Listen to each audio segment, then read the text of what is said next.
پیغمبر علیه الصلاۃ والسلام زمانہ دا یو صحابي دی بوډا دی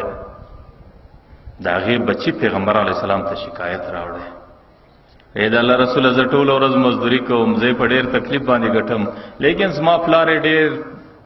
بے دریغه صرفي نو ته زما پلار ته وای چې زما په مال کې اوسه احتیاط کړي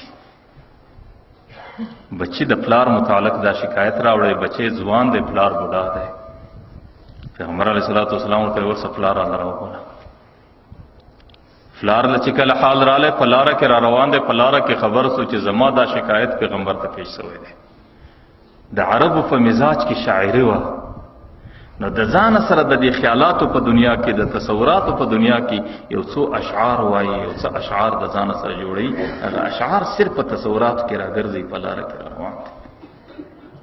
چې کله د پیغمبر دربار ته را رسیږي الله تعالی د عرش څخه جبرائیل راوسته ورته پیغمبر ته وایي چې دې سړي ته وایي چې د تصوراتو په خیال کې د کوم اشعار ویل یو غزل هغه اشعار په خپل راته ادا کړ نه دی هغه اشعار غوژو اوریدلې دي نه دی هغه اشعار په ژبه ادا کړی دي صرف په تصورات کې دي جوړول هغه اشعار یو ځل په زبان راته ادا کړ دا غي سورسته بیا خبره درته کوم چې کله هغه صحابي کښېناسته هغه بوډا کښېناسته نه پیغمبر علیه السلام ته وایي چې ما ته جبرائیل امین وایي چې دی هغه اشعار چې په تصورات کې جوړ کړی دي هغه اشعار ودرته وایي دی ورته اشهد انک اشهد ان لا اله الا الله واشهد انک محمد رسول الله زه پر دې شاهدی ادا کوم چې تو د الله رسول تا او ستارب دواړه برحق یاست او رښتونی یاست په خدای قسم زما د ژبې ادا سوي نه دي زما په غوږو په خپل اوریدلې نه دي زما صرف د یو هوا په شکل په تصوراتو کې څه خبرې رالې او ستارب ټولې اوریدلې دي او ستارب وتا ته وایي چې تیرا ته وایي نو پیغمبر علیه الصلاۃ والسلام ته اشعار برته وایي هغه بوډا بار د سترګو سوش کې رااله مروي بچي غدوتک مولودا وعلتک یافعا د سډیر وجد قصیده وای اے بچي چې د کمی ورځې ست فایده سوې زما د ټولو ارمانو توجه تسوي زما ستا سره توقعات بستسو زما ستا سره ارمانونه سو او زما د ژوندۍ د ټولي توجه مرکز تسوي ما ستا د پاره خواریک شلې ما ستا د پاره راجم کولې او ما ستا د پاره د ژوندۍ توشې برابرولې بچې ستاسو د ګرمۍ د حفاظت په خاطر ما خپل اډونه وسوځل او ستاسو د یخنۍ د حفاظت په خاطر باندې ما خپل ځان د تباہی سره مخامخ کړ او زما زندگی ټول ستا په امید باندې تیر اسوا او زما د زندګۍ د امیدو ټول لوی محور بچی ته وي په هر قسم چې تب تا باندې بیماری راغلی وای زما په خپل کوشش تاسو بیماری لري کوله او بچي کمرګ وای ما خپل ژوندۍ و تا ته در کوله او ځان مو مرګ ته پیښ اوي او زه د یوي د غوای غوندي و چلیدم او بچي ټول ځواني مستاپا ضرورتو کې ختم کړه او اډونه می وسولول او ژوندۍ می در دې حد را ورسوله نن چې ستا ګل پر غټي باندې سو او زما شګوفه پر رجیدو باندې سوا نن چې بچي پر تا باندې بهار رااله پر ما باندې خزان رااله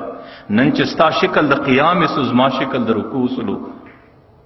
نن چې ته په ځواني کې رااله او زه په بډاوالي کې رالم زما خدا تمو چې بچي ما په ماشوموالي کې ته په درګوته نیولې وې ډېر به مې ګرځولې نن زما دا عقیده اراده و چې زما بچي به ما درګوته نسی ما به دغه پناز ګرځي لکه ما چې دې په کوم شکل وګرځاوي لیکن بچیا چې کله دې حال تر ورسېد زه چې نن تا ته خبره کوم نو ستا ماته انداز بدل سي ته ماته په غصه باندې غایېږي ته ماته په زور باندې غایېږي او ته زما سره لږ زور کوي نو بچي په خدای قسم زما زړه ویني سي نو زوایم چې دا خو زما بچي دی ما په دومره نازو باندې را لوی کړي لیکن چې کله ستا انداز ووینم 10 کاله برته پر شا ولاړ سو نه ته غلط سوی دا ستا بچی نه دی د بچی د پلار سره دا رقم گزاره نه وي اخر هم دا په حقیقت کې ستا بادار دی ته نوکر یې ځکه بادار او مالک د خپل نوکر سره چې هر څنګه گزاره کوي هغه به کوي نو ځکه زما بچی زما سره غسی گزاره اخر ته بچی دا تم خونه لرم چې زستا پلار يم دا تم مې د چې زستا نوکر يم زستا خادم يم زستا غلام يم لیکن د خدای په خاطر د یو ښه غلام او د یو ښه خادم سلوک خورا سره وکړه او د نور څه د سلوک تم نه در سره دی د خپل اشعار وایي وایي وایي چې مخ راپورته کوي پیغمبر علیه السلام ته وکتل د هغې د سترګو څه اوښکې پر دې ګریوان راتویې شي چې کله دا اشعار ختم کو پیغمبر علیه الصلاة والسلام هغه بچی تر دې ګریوان ونیوی ورته یې کم نصیبه فاذهب انت ومالک لابیک زما د درباره څه وځه تو ستا مال ټول ستا د پلار یاست نه ته د پلار په حق کې څه لرې نن بچی وایي او پلار دې وما ته بیش راکړي زه ورته وایم کم نصیبه ته خو لږ شریعت و دین وګورم او تا مسلمانان ته د پلاره څه حق لري ته ټوله د پلار یې ستا ګټه ټوله د پلار ده ستا دنیا ټوله د پلار ده ستا آمدني ټوله د پلار ده ستا زندگی ټوله د پلار ده ته د پلار یو مزدور یې ته د پلار یو خادم یې ستا د پلار په مال کې د یو بیرته حق نشته